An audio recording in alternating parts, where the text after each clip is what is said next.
Evaluation of HRM. जो आज HRM हमारे बड़े ऑर्गेनाइजेशंस में काम कर रहे हैं, स्टार्टिंग से या काफ़ी पुराने टाइम से ऐसे ही नहीं था। Various phases of HRM developed are as follows. इसको बहुत सारे मोड से जाकर ही आज इसका विकसित रूप हमें प्राप्त हुआ है। तो फर्स्ट स्टेज थी लेबर वेलफेयर स्टेज। जब एक बहुत कम स्केल पे बिजनेस होता था, उस टाइम पे ऐसा समय था तब ट्रेड यूनियन एस्टेब्लिश की जाती थी और bye its effect the need of a person is felt. जब किसी ऑर्गेनाइजेशन में व्यक्तियों की आवश्यकता होती थी तो जो ट्रेड यूनियन के लीडर होते थे वो एम्प्लॉयर और एम्प्लॉयज़ के बीच में मीडिएटर की तरह काम करते थे। For this labour welfare officer was appointed, जिसे आप ट्रेड यूनियन बोल रहे हैं, उस समय उसे क्या कहा जाता था, लेबर वेलफेयर ऑफिसर।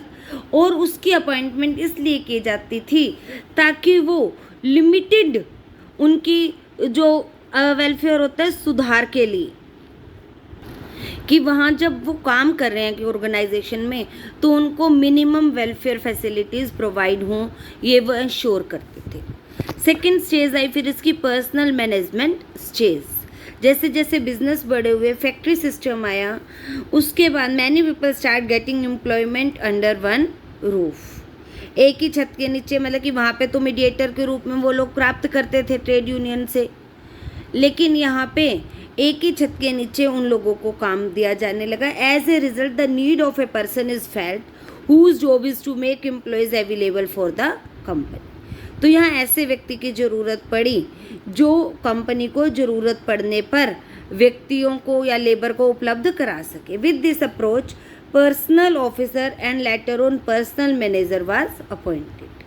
तो फर्स्ट स्टेज पे हमने लेबर वेलफेयर ऑफिसर अपॉइंट किए थे। सेकंड स्टेज पे हमने ये याद रखना है किसे अपॉइंट करने हैं हम, पर्सनल ऑफिसर या फिर पर्सनल मैनेजर्स को अपॉइंट किया जाने लगा।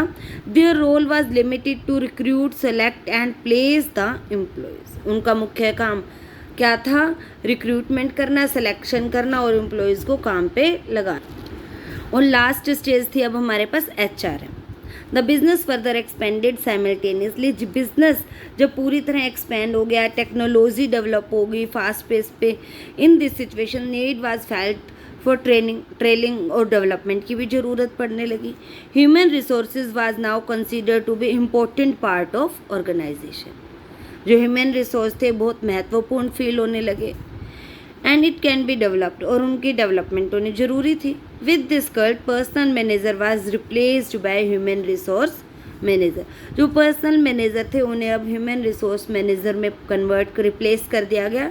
His job is to effectively manage the people so that they remain to be part of the organisation for all. मतलब अपने एम्प्लॉयज़ को फुल सेटिस्फेक्शन प्रदान करना ताकि वो ऑर्गेनाइजेशन का हिस्सा बना रहें।